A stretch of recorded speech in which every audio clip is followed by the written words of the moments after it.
My other thing that I do is sometimes I'll just jump in too fast before I know that it's actually like recording properly. And then the like half of it gets missed on YouTube, right? Oh no. Okay. Well, I've got the icon at the top of my screen. It's My so other thing that it's I do is sometimes I'll just there we go. jump in too fast before I know that it's actually okay. So I can see myself, but I'm not going to have to hear myself. That's good. Well, okay, welcome everybody. You saw the setup and the pre stuff that we were doing to get this going live on YouTube. And this is just something that I've been fucking around with is doing a live stream for those who might want to jump in and see the chaos in action. With me today is Mandy Gefle. And I gotta say, you guys, Mandy is probably one of my favorite humans on the planet. I've known her for, I'm gonna say, close to 8 years. And through the course of that 8 years, I mean, of course, sometimes we were very close and talking a lot, and other times we weren't. And because, that's life. So if you have been with me for a while, I did a podcast with Mandy about 100 years ago. And we would have talked about things like epigenetics and the transition from her being a registered nurse and moving into a more holistic approach to supporting people in creating a foundation of health for themselves. And so I'm really curious. I've been seeing her do so many cool things on Instagram. So I'm gonna just let the conversation unfold, but I would like to provide Mandy with a little bit of an opportunity to just introduce herself, talk a little bit about what she's doing right now, and then we'll get into some soul talk. Well, thank you so much for the invite. I really appreciate this. I haven't been speaking a whole lot lately. I've been kind of like quiet, which is different for me. And so I appreciate you inviting me on. Thank you so much. And yeah, I did. I've transitioned. I've kind of been wobbling back and forth now between nursing and my nutrition hat. So I'm in holistic nutrition. I've educated in that and worked in that business now for 5 years or so. And so yeah, I'm all about health in the body and creating a healthy, safe place in your household for your family. So I'm a mom of two. I have two lovely boys. They're 9 and 11 years old now. I homeschool them, which is great. That's probably one of the changes that you've seen on my social media. I work for naturopathic doctors now instead of medical doctors, which I think is really great. And I'm learning so much being close and working in that forum with them. And I'm still doing nutrition for people from a very holistic place. One of my biggest moves, I guess, is just more into natural and more into how can we live closer to the land and how can we be better friends with the land. And kind of swapping that out away from like the kind of the chemical dependency that so much of us are incorporating in our life now. And so my name is Mandy Gefle. I'm owner of Pure Vita Nutrition, and yeah, I'm really just kind of seeking that true health and balance that I think everybody is. Yeah, I just this is probably one of the things that really drew me and Mandy together because I've been on that health journey for myself for quite some time, probably back into I'm going to say 2007 was when I got diagnosed with celiac, and it changed everything. It changed everything, and it changed everything for the good. You know what I mean? And of course, Mandy will know what I mean, but it didn't feel like it was one of those life milestones or experiences that was going to be good at the time. And of course, I get this diagnosis just before I'm getting ready to go to Africa for 4 weeks. And I like, I'll talk about the Africa thing on a separate conversation, but this idea of like celiac, in my opinion, Mandy, for me was the springboard to moving me into what you're describing as living in a far more natural way. And it's not perfect. I'm not talking about like yeah, do I still eat stuff that's probably not great for me? 100% I do. But when I go looking for solutions and remedies and ways of supporting my body, my mind, I am immediately going to, it's so instantaneous for me. It's that I go looking for natural solutions now instead of, maybe where I would have been 20 years ago. So tell me a little bit about, first of all, and we will circle back to the health thing because, at multiple points, because I think it really is a part of Mandy's DNA to be in service in that way. Maybe one day she'll let me look at her astrology chart and see what that shows. But I want to hear like a little bit more about, for people who weren't in that first podcast with us, how you got to this place of moving away from being an RN in a hospital to even going, exploring nutrition and alternative forms. And then we can deepen the conversation from there. Oh, of course. Yeah. And like you say that celiac was a springboard for you. That's what was a springboard for me, not celiac, but illness in general. And so after I had my first son, I'll set the stage because when I was pregnant with my first son, I only had about 2 years working in the hospital. I was a brand new nurse.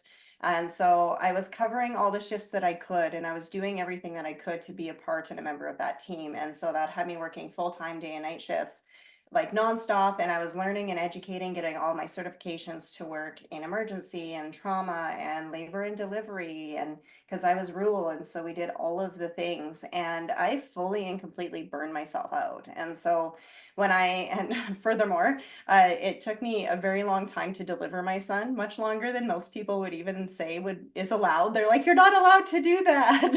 And I'm like, I know, but yeah, I'm kind of bullheaded, and so that took a lot of energy, and what it spun me into was total postpartum, what they typically call postpartum depression. I've now kind of reframed that in my mind because I know it to be true that it was actually postpartum depletion, like severe depletion. And so, of course, I go to my doctor because that's what you're told to do when you're not functioning as a new mom. You got to go to your doctor. And that is what I did. And my doctor was really like he's really quite incredible. However, he only just offered me what he was equipped with and how he was educated, which is pharmaceuticals. And I understand that pharmaceuticals can be a really useful tool. However, sitting in that appointment, I was just like, okay, is there anything else that I can do like before that? Like anything else you would suggest me trying? And he just kind of said, no, like come back if you like, you don't have to take the prescription. You can certainly come back if you want it later. It'll still be here. And just kind of sent me off on my own. And anybody who's been in that kind of depression, kind of feeling lonely in that way, anyways, when you're sent back out on your own, it's like, well, what do I do now? Um, and so that was the catalyst for me because my marriage was like, my marriage may have ended. It was very much not in a good place at all, and I didn't feel like I was functioning well as a mother or a human being.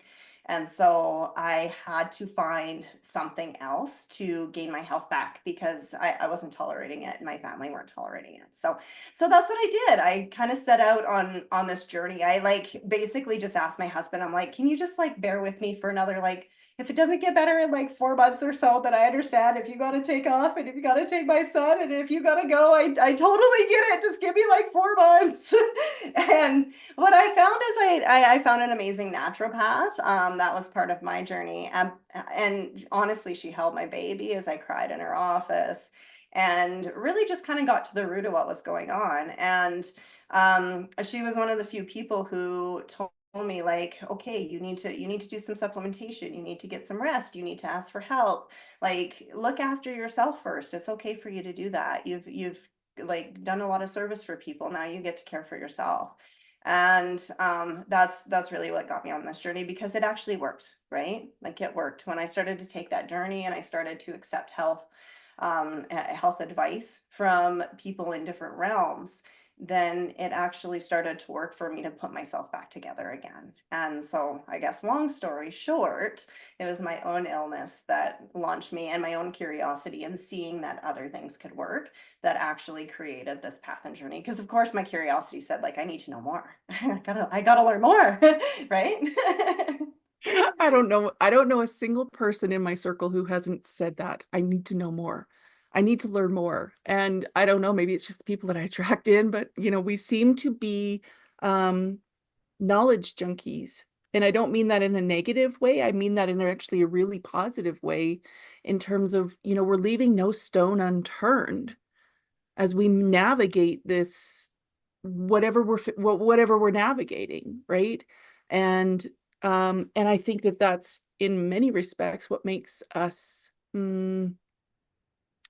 really well equipped to serve and support the people that are finding us and coming into our circle and looking for, wow, look at where you've been, look at all the things that you've like worked through, help me understand how that might help me, right?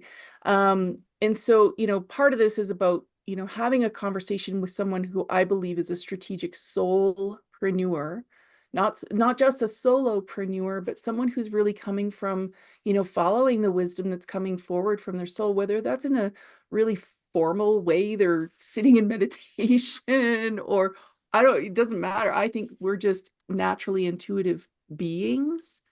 And so all of these things, like that moment that you're sitting in the doctor's office saying, is this really the only solution for me? I think that was intuition saying, ting, ting, ting, right? And I just really resonate with it. I really get that. So if you're listening to this on the replay, or if you're with us live right now, the invitation is to see yourself as an intuitive being, and that your intuition is talking all the time, and it doesn't have to be this like mooey wooey airy fairy experience. It gets to be really just practical, grounded. Those were the moments where I felt like my intuition was pinging me. Because I would say the same thing, and I would say the same thing about the naturopath for me and the celiac. I remember I was very fortunate. I had a really young doctor, not young in terms of inexperienced, but young in terms of looking at different solutions. And she was the one that actually, and she was subbing actually for my regular doctor, which is really sort of like, talk about synchronicities, right? She's subbing for my regular doctor. She says, has anybody ever tested you for celiac? I'm like, no, I don't know what that is. She was like, let's go, let's give it a whirl. And I'm like, okay. And so we did, and sure enough, the blood test came back, and then we did all of the other things that confirm that. But when I was sitting down and talking about, okay, well, what do I do from here? The only answer was, okay, we'll cut out gluten and wheat. And like, there was no real instruction. There was no really explaining what was going on. It wasn't until I started working with my naturopath, that very first one, Mandy, that the same level of understanding came in. My, like I expanded my mind in a big way during that period to really understand, holy smokes, okay. First of all, I had no idea that this is how my body operated, right? And I had no idea. And, since then, multiple other things have come up around the wheat and the gluten for me. But I think that it's really exciting for me to hear more and more people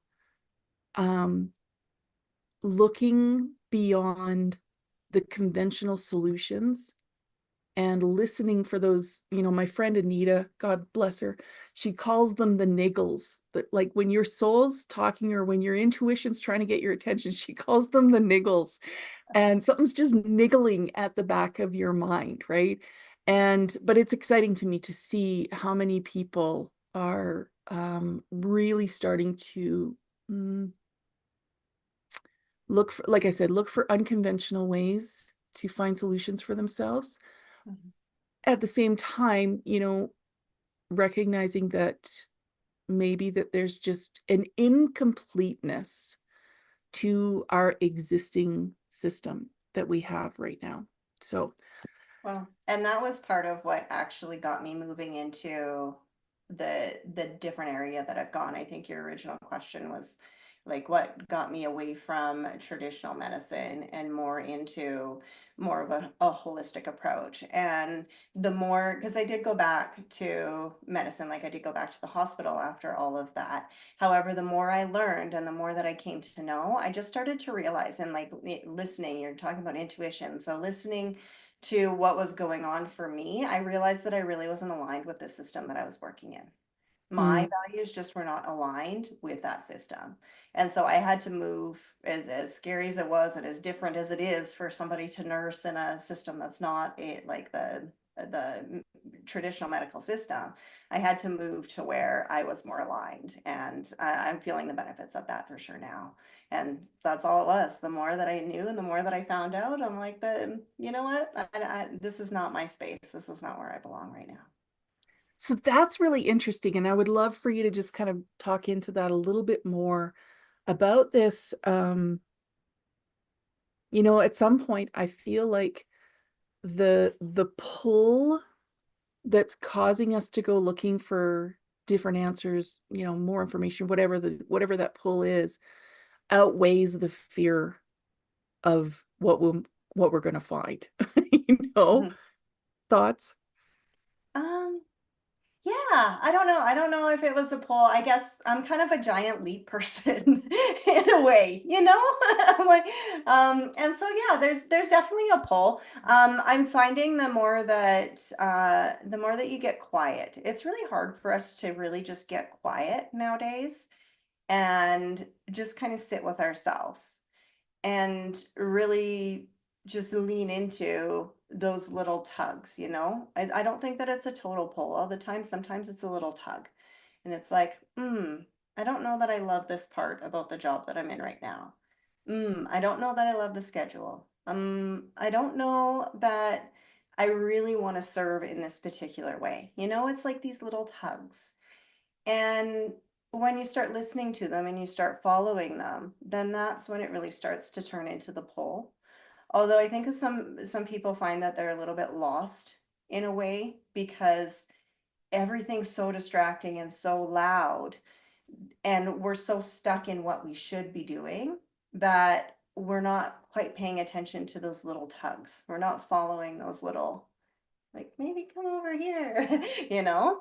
And so I guess that was, and once I started getting the tugs and I really started realizing that no, this is very much in alignment. I'm very curious. I need to follow this where this is going.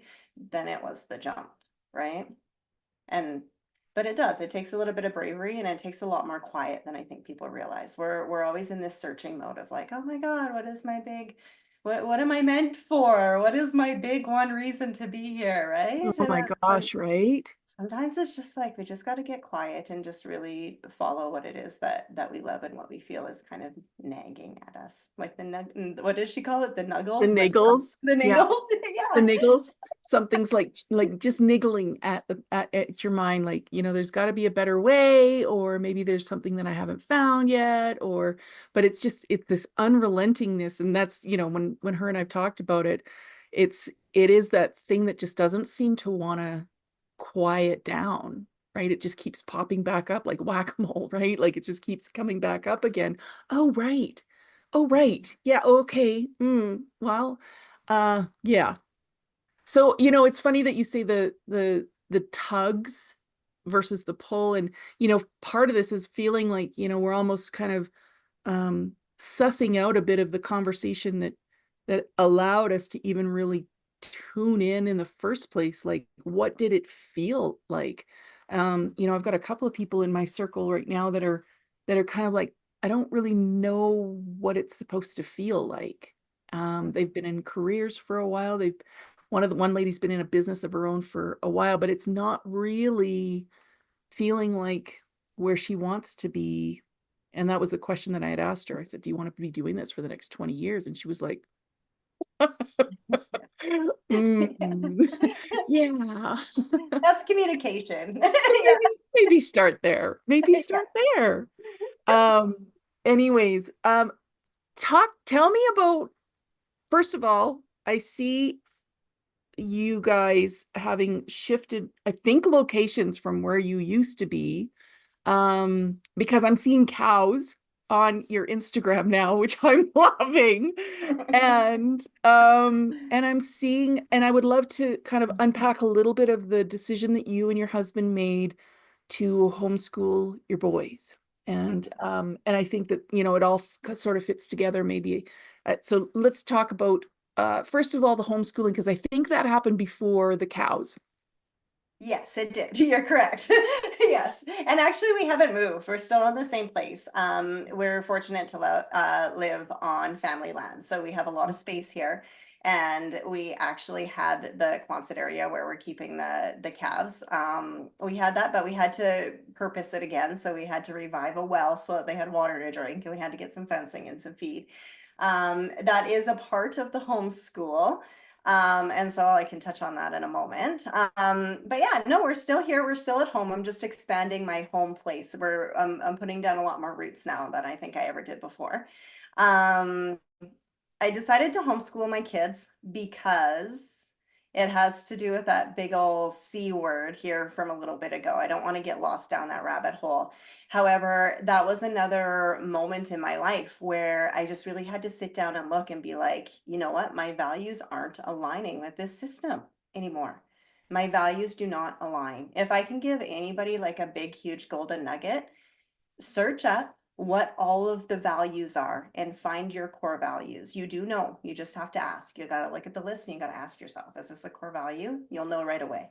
Figure out your core values because that is the root of decision making. And so when I was looking at this system, my oldest son, he was halfway through grade 1 when everybody had to come home and learn from home. And in that process, I realized that he wasn't learning to read. They were doing sight words, and he was very good at memorizing. However, if you put a new word in front of his face, he couldn't sound it out. He wasn't learning phonics. And I was really upset as a mom. I was really upset. I was like, this school system, they're not teaching my son. And then I realized that I was unaware up until that point. And so then I had to look at myself and be like, I am not involved in my child's learning. That's a problem. When that was hard for me because I don't like to admit that like this is my problem. This is my issue. And so when I really sat down and looked at that, I'm like, do I not want to be like, do I want to be a part of my child's education or not? And the more I looked at it that way, the more I was like, you know what, I really would actually like to be in charge of my child's education. And I would like my children to learn what is pertinent to them. And I would like my children to, the other side of it is I want them to grow and develop as their own human beings. You know, when they get in a group of their peers, they can start, kids like pick up traits and sayings and what their, and likes and everything of what their peers are doing so easily.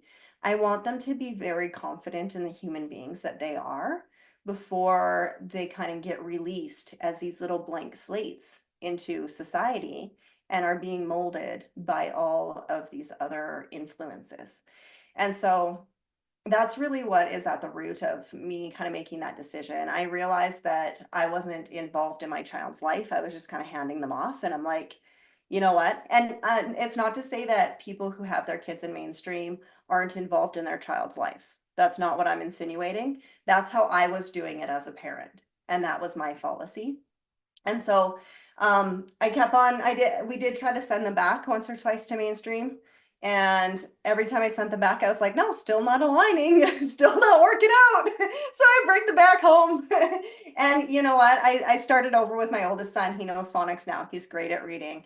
They're both advancing very, very quickly now, which I think is cool. Because once I got that ball rolling, it was like they were kind of behind what maybe I thought that their peers should be. And now it's rolling and rolling. And now they're kind of getting to the point where I think that they're starting to actually creep ahead of where their peers might be. Not that it's a race or anything. However, they're really taking in, and I know that they're gaining the knowledge of what I'm teaching them. You can tell that they're absorbing it. And so I think that's really empowering. I wanted to give them a really, really good foundation. Mainstream school isn't off the table by any means. However, I want to make sure that once again, they're really confident in the little human beings that they are before I send them out into the world on their own. So so that's That's really interesting, Mandy. I want to pause there for a second because, first of all, I've been starting to really talk about from just an overarching perspective that we are in the midst of a values shift. And it's a pretty big one.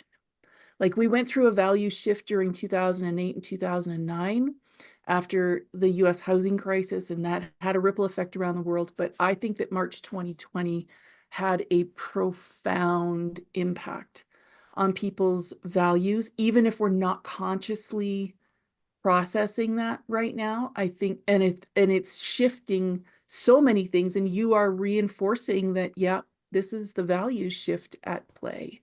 This is, we're really reevaluating what do we personally, individually, in our own corner of the world, whether that's as a family unit or as an individual or both, what do we see to be the most valuable things to us right now? And that's going to have another ripple effect. The other fun thing, and this is just for all of my astrology geeks that are connected to me, is there's an asteroid called Chiron in astrology, Chiron, and Chiron has been in the sign of Aries for I'm going to say probably 7 or 8 years, quite a while.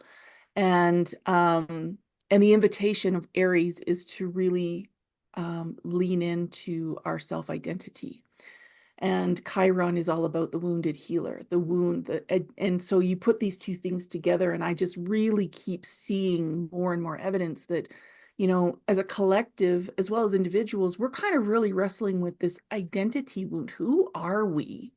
And, I think it's so cool that you're making this decision. You're talking about making this decision with your husband, and you're saying to yourselves, how do we set these kids up to have as strong a sense of self-identity as we can before we send them out there and get it imprinted upon, and all of that stuff, which is going to happen because we're in relationship with people. It happens regardless. But I think most of us, if you're not in that place of coming out of an environment where you've got a really strong self-identity, that you didn't have parents that really instilled that in you and gave you sort of free license to go and figure out who you were, there's a process that we're all going through in terms of maybe recalibrating, what is that, and who is that really, and who are we individually and who are we collectively. So thank you for sharing that. I think that's just really so timely for somebody. And I think it's going to be really timely as we go forward, people making a variety of different decisions, not because they're trying to escape out of something, but because they are seeing something that they want in their own lives that looks differently than what sort of is available up until now. So let's talk about cows. I'm really cool. I really love those cows. My friend Adele down on the Sunshine Coast in Canada, she's got chickens. And where I was staying in the summertime, there was a couple of people that had chickens, and I'm just so intrigued by this whole idea of not only growing your own gardens, which of course you would have been doing, and I know that that's a big thing. I mean, what really got on my radar, you guys, is that Mandy posted this video of her making butter. And I was like, she's making her own butter. What is that about? That's so fun. Anyway, so let's talk about cows and butter and all that. All that stuff. Yeah. I don't know. I feel like I'm kind of an old homesteader soul, I believe. I was the youngest grandkid on both sides for a long time. And so I got to spend a lot of time with both my grandmas on both sides. And so I really got to attribute them to teaching me a lot of what I know, because I was an old granny by the time I was about 12. I can knit. I know how to knit. I can bake. I've been making bread ever since I was 4 years old, and they taught me, like, my grandma taught me how to reupholster furniture. Like, how random is that? I know how to do that. I'm like, people don't know how to do that. I know how to do that. And one thing about my grandma is she always ran her own business as well. So my mom's mom, she had her own farm business. My grandpa worked away on like the logging roads. And so then she ran her farm. She didn't have a vehicle. All she had was an old tractor, and she looked after her babies. She looked after her milk cows. And then eventually she did start like a sewing and upholstering business, and she was always employed by herself for herself, and a very, very strong woman. And so they taught me a lot of those things. And I think that that's what's kind of given me confidence to like move forward in the, yeah, you know what? No, I'm going to keep gardening, and I do want animals, and I need to like, I want to learn how to make cheese and make butter and do it by myself. And because you put your energy into those things, right? Like when you buy it from the grocery store, it has a different energy than when you bring it home and you make it yourself, you know? And so the steers, we have two steers and two heifers right now. And we got the steers because I put my boys in 4-H for part of their school, right? 4-H is a really great program. That's where they get an opportunity to do monthly meetings with kids in their community. They can do public speaking. They have to keep log books, which is like practices goal setting, and they have to pay attention to how they're feeding their steers so that they know the investment that they put in. And then in the spring, they'll get auctioned off. And so then they'll actually have that money to put in their bank account because they've looked after them all winter. And so that's what the steers are for. They say that it's good to have a few because it gives them some competition for feeding. They'll eat a little bit better. So we got two heifers, and they won't be sold, but they will be like they'll be our own meat then in the spring. And so that's the explanation. I can tell you their names for some people. Some people, they're a little woozy about it. They don't like what we've named them, but I think it's kind of hilarious because I've been a farm kid for years. So it's up to you if you want to know their names. I do. I want to know. Okay, my youngest son named his Meatloaf, and then my oldest son named his Bologna, and then our heifers are named T-Bone and Chili. Some people think it's morbid, but they're so cute and we love them so much. Oh my And gosh. so, yeah, they're doing great. We feed them twice a day, and I think it's great having animals. I part of my trying to convince my husband that like we needed to get that together was even just having the animal water in place and having another well down there that's functional. Like sometimes you need things like that, you know. It's good to have that capability. And so, yeah, we thought that we would revamp the old barnyard, and it turns out they're doing great in there. So Oh, I love that. I love that. You know, again, this gal that I was talking to about, she doesn't want to do the same thing for the next 20 years. She's quite in love with the homesteading thing. So I'll have to tag her in this video so that she watches it and hears a little bit of your journey and your story. But you know, that's another thing that I really kind of get the sense of that's coming forward for us all right now is this idea that maybe we're relearning a lot of really truly valuable things that we've forgotten or that we just maybe haven't needed up until over the last, I'm going to say very short time, like 2 generations, 2 generations. And it's, I just am so, I'm pretty jazzed about watching how people are navigating and evolving and shifting and thinking about it. But what triggered me was in a good way, not negative triggering, was your grandma was an entrepreneur, right? She was among, like, she was an entrepreneur before we even used that word, right? And yeah. you know, when you think back to her generation and the generations that came before her, everybody really was. Everybody really was, right? We had the bakers and the you know butchers and the candlestick makers, and everybody really was running their own thing.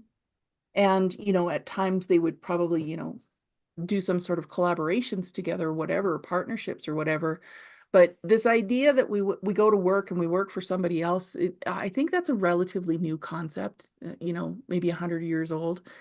Anyway, so I'm really jazzed about that piece too. So what kind of work are you doing now in the midst of, you know, homeschooling, and you've got cows and you've got cows and so how does the work of supporting people with their health and whatnot, what does that look like for you now with all of this? And yeah.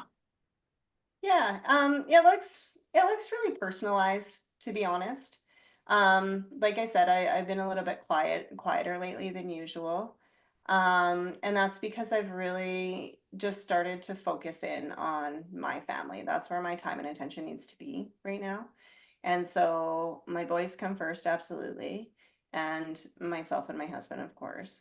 And so that does take a bit of my time for sure. However, it doesn't take all of my time. I think when I start listing off some of the responsibilities that we have in our house, um, it's not all on me. We share the Mhm. responsibilities, Mhm. right? As a family. So we do the work together, which is great. And so I'm still working out of the household and I still support clients individually. Absolutely. I'm still doing client calls kind of in between. My business is online. And so I'm able to work on that. I'm still teaching for the Mhm. CSNN, or the Canadian School of Natural Nutrition, and that's a very fortunate career because it's online from home once again, and it's different times of the day. I can teach in the mornings, or I can teach in the afternoons, or I can teach in the evenings, and it moves around. So that gives me time and space. And then I'm actually working out of two clinics now, doing infusions for two clinics, one in Sylvan Lake and one in Red Deer. So, and then that's another great opportunity because I'm kind of working as a contractor through those clinics, and my employers are great. They're like, let us know when you're available, and we'll schedule clients in. So I look at my calendar and I say, okay, I give you this day and this day and this day, and I give you this day and this day, and so then I just kind of bob around. It's like every day is a little bit different, but I plan my schedule ahead of time, and yeah, honestly, it works out really great, and I'm able to balance a little bit better. If I feel like I'm giving too much outside, well, then I just pull Mhm. back my hours Yeah. in one way or another, right? Like it's kind of very ebb and flow with what's been going on, and so that's what my world looks like right now, and I think that it's amazing because in every place that I'm working, we have these deep conversations like, where does real health come from? And what's Mm. the root of what's going on for me? And how can I really manage that with putting nutrients into my body and supporting the health of my body? So I get to have deep conversations like that with my people in my community. And that's amazing. That's what I want to do. So I'm still doing a lot of knowledge sharing and still supporting people one-on-one where I can. It's just that the time commitment in each place is kind of just a little bit less, and that's okay with me. I promise I did not lead Mandy into this conversation, but what she has just described is like in so many ways, you guys, I just feel like it's the prototype for creating something like a business that you love.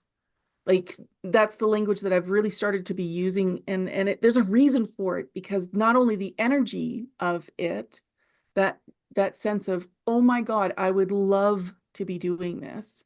Yeah, I would love to be doing that. Or no, my calendar can't accommodate it right now, but I have other things that I can lever up and lever down. I can dial it up or I can dial it back based on how I want this quote business to fit into the life 360 that I'm creating for myself. And in my opinion, Mandy, that is what makes you a strategic soulpreneur. It's this idea of you're starting from a very different like starting point. It's not, and I know that you and I have been on a very similar journey when it comes to solopreneurship, following all of the things and doing all of the stuff, and there's a place and a time for all of it, but that stillness, that quietness, I can just only imagine what's been coming through that for you, because I know what's been coming through for me, and it is surprising, and it's absolutely delightful. And so this idea of having a number of different things, again, maybe one day Mandy and I will look at her, I'll do her human design chart if she doesn't already have it, but my initial instinct right now would be to say that she is a manifesting generator, because she has the energy to be able to hold on to a number of different things going at one time, and it actually that that balancing act that for some people would be like, oh my God, I'm exhausted just listening to her.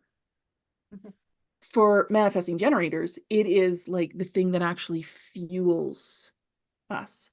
And so I said, I didn't plan it this way, but I'm absolutely flipping delighted that you talked about this and that this is kind of what the reality is looking like for you right now. Um, So I want to honor our time here and invite Mandy to share something. If you want to learn more about Mandy, if she's got things that you can go and check out a little bit about what she's talking about. She is on Instagram, and then I'll let her take it from here. Where else can people can find you, and what else you got going on? Yeah, definitely. I'm on Instagram for sure. If you click the link in on Instagram, that leads to my link tree, and then that shows any of the talks that I've done recently. It will also show how you can contact me if you want to be a client of mine. Like I say, I still work one-on-one with nutrition clients. I'm also doing a few workshops, and so I don't know if you've seen my sourdough bread adventure, Trisha, but I will be doing some workshops in the new year regarding sour bread, fermentation, how to make some of those things for yourself at home. And so information on how to do that will be up on my Instagram as well. So that's the easiest way to get a hold of me. Absolutely. You can just always message me through there as well. Um, yeah, that's probably the best. Love Uh, it.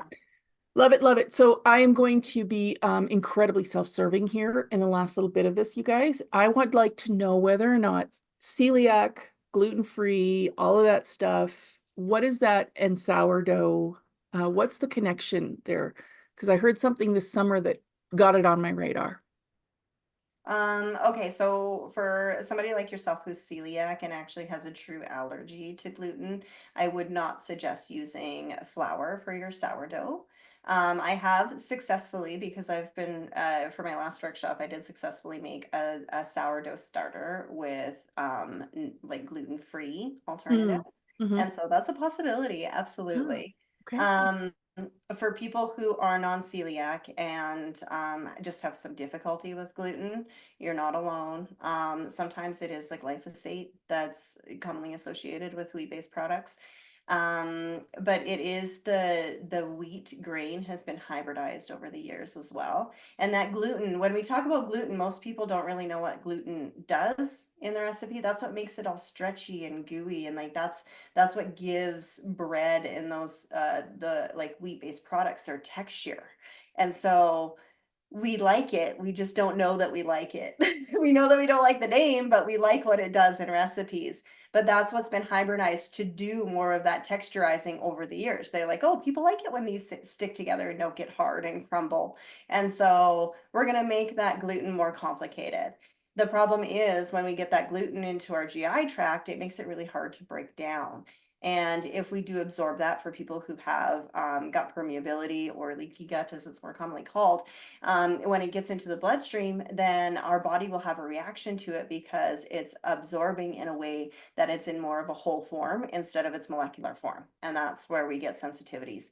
And so what sourdough does is we initiate a bacterial reaction to the gluten in the bread itself, just like we would when it gets into our stomach and it gets into our microbiome. That's the same thing. We're initiating a bacterial reaction to help break down the food into more of a simpler molecular form. We just do that outside of our body first. So that's what yeast culture is it's a bacterial culture that breaks down that gluten and makes it much less complicated as a structure so that when it actually gets into our system, we can break it down more easily and absorb what we should actually be absorbing. And so, and that's the same with fermentation. We're essentially initiating that digestive bacterial culture outside of our body before we eat it, allowing it to break down for a period of time. And then when we actually get it into our system, our GI tract or our digestive system is able to digest and absorb more of the nutrients. They just become more available is all. And so that's the whole sourdough thing. And so it is possible to do a sourdough that's gluten-free. However, it's not easy. I'll be honest in Well, that. you know what? I have learned that, I mean, obviously the hard way that, anything made by me, which is, and I'm not overly skilled at any of this, even though, yes, my mom taught us all how to bake, and it's different. It is a very different process doing this with gluten-free anything. than with the regular stuff. And but thank you, because I didn't really understand what the sort of the hype was around sourdough. And that helps me kind of get a better sense of, why are people looking at that? And it makes complete sense to me, as does the reaction to the gluten. And that's actually something that I've found on my own journey about, it's not so much the gluten, I mean, it's not so much the gluten, it's the variation and what's been happening with the wheat. Mhm.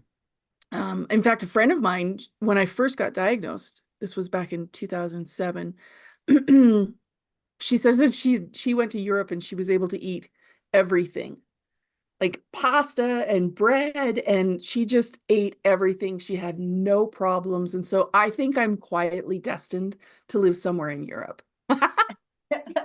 Absolutely. Absolutely. And we've heard that, right? And so I've been looking into some of the different seeds and stuff because I've been growing my own wheat at home for the Mhm. last few years now, just to get away from some of the chemical processes that are involved with that.